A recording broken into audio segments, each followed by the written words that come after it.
Halo saudara, dari Washington DC saya Helmi Yohanes dan tim VOA kembali hadir dengan serangkaian berita Amerika Serikat dalam segmen Sapa Dunia. Kami awali dengan musim libur akhir tahun di Amerika. Hampir 120 juta warga diperkirakan melakukan perjalanan udara dan darat untuk liburan Natal dan Tahun Baru di tengah cuaca beku di sebagian besar wilayah Amerika.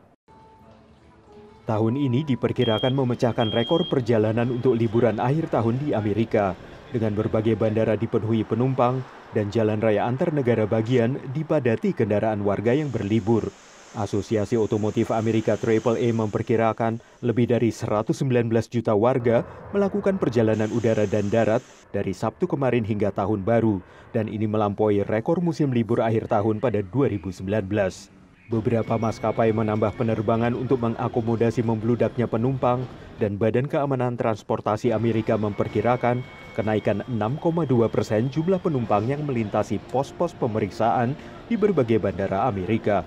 Tapi menurut AAA, mayoritas warga, yakni sekitar 107 juta orang, melakukan perjalanan memakai mobil di tengah harga bensin yang cenderung turun. Perakiraan cuaca menunjukkan cuaca beku dengan suhu hingga minus 10 derajat Celcius dan salju di beberapa wilayah diperkirakan bisa mengakibatkan penundaan perjalanan udara serta membahayakan perjalanan darat. Saudara, fokus Rusia pada perang di Ukraina menciptakan kevakuman di kawasan negara-negara Balkan yang sudah lama dianggap sebagai bagian dari lingkup pengaruhnya. Kevakuman ini dimanfaatkan Turki untuk mengambil kesempatan memperluas perannya di Balkan. Presiden Turki Recep Tayyip Erdogan telah meningkatkan upaya memperluas pengaruh Turki di kawasan Balkan. Dia menjamu Perdana Menteri Montenegro pada bulan Desember, setelah berkunjung ke Albania dan Serbia pada bulan Oktober. The Balkans is quite a successful story for Ankara, and the number one reason for that is because Turkey has been successful to act as something of a broker, capable of maintaining parallel links with all the governments and all the ethnic groups. Turki yang mayoritas Muslim telah lama memiliki hubungan yang kuat dengan Albania, yang sebagian besar penduduknya juga Muslim. Erdogan juga mengembangkan hubungan yang kuat dengan Serbia, yang dibangun di atas penguatan hubungan ekonomi dan hubungan pribadi dengan Presiden Serbia. Rusia secara historis menganggap Serbia sebagai bagian dari lingkup pengaruhnya, tetapi belakangan terganggu oleh perangnya di Ukraina, sesuatu yang menguntungkan Turki. Definitely, Russia has always used Serbia for its own strategic interest.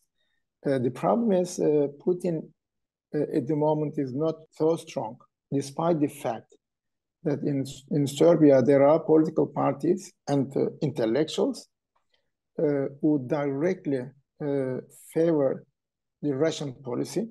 Stabilitas di Balkan juga penting bagi Turki, karena kawasan ini merupakan rute perdagangan penting antara ia dan Uni Eropa, yang merupakan mitra dagang paling penting. Kunjungan Erdogan baru-baru ini ke Balkan berlangsung di tengah meningkatnya frustrasi di antara negara-negara tersebut atas terhentinya upaya mereka untuk bergabung dengan Uni Eropa. Ankara seeks to position itself as a indispensable partner for the region and often view by Europeans region as a periphery, right? And this visit also, speaking on a wider scale, I think it's intended to counterbalance the European Union indecision and trying to outmaneuver Russia and China. Dari Washington DC, demikian laporan tim VOA. Beralih ke perayaan Natal di Amerika Serikat yang menjadi kesempatan bagi banyak warga untuk berbagi dengan sesama. Tapi dengan inflasi yang masih relatif tinggi, banyak warga akhirnya mengurangi amal Natal atau bahkan tidak bisa lagi memberikan bantuan. Meski demikian, total jumlah donasi masih tetap meningkat dibandingkan tahun sebelumnya. Antrian panjang tampak di depan lembaga penyaluran bantuan pangan di kota Chicago, negara bagian Illinois. Salah satu penerima bantuan, Diane, hanya memberikan nama pertamanya. Ia pun tak mau direkam wajahnya. This is my first time at a food pantry. Diane adalah seorang pensiunan dan penghasilannya tak mencukupi untuk mengejar tingginya laju inflasi. I'm not starving, but I'm struggling. I've been on this planet a long time and I've never seen inflation like this. Meski inflasi belakangan mulai terkendali, pengelola lembaga amal mencermati semakin banyaknya warga yang menggantungkan kebutuhan sehari-hari mereka kepada lembaga amal. The increase in need has been exceedingly heartbreaking to see so many of our neighbors, especially with inflation and other reasons, having to use our services. But on the other hand, it's been gratifying that thus far we've been able to keep up with the need. Pada saat bersamaan, sumbangan bagi lembaga amal termasuk penyalur bantuan pangan juga terdampak oleh tingginya harga. Generally speaking, the economy is always a big driver of year-end giving as households make their economic and financial decisions. Temuan Lilly Family School of Philanthropy, pusat riset kegiatan kedermawanan di Indiana University, menunjukkan bahwa nilai total pemberian warga AS bagi amal meningkat berdasarkan nilai dolarnya. Tapi bila mempertimbangkan faktor inflasi, jumlah bantuan justru turun tipis. Demikian laporan tim VOA. Kini kita tengok Rianto, penari lengger dan koreografer asal Banyumas yang kini bermukim di Jepang dan belum lama ini melakukan tur Journey of America.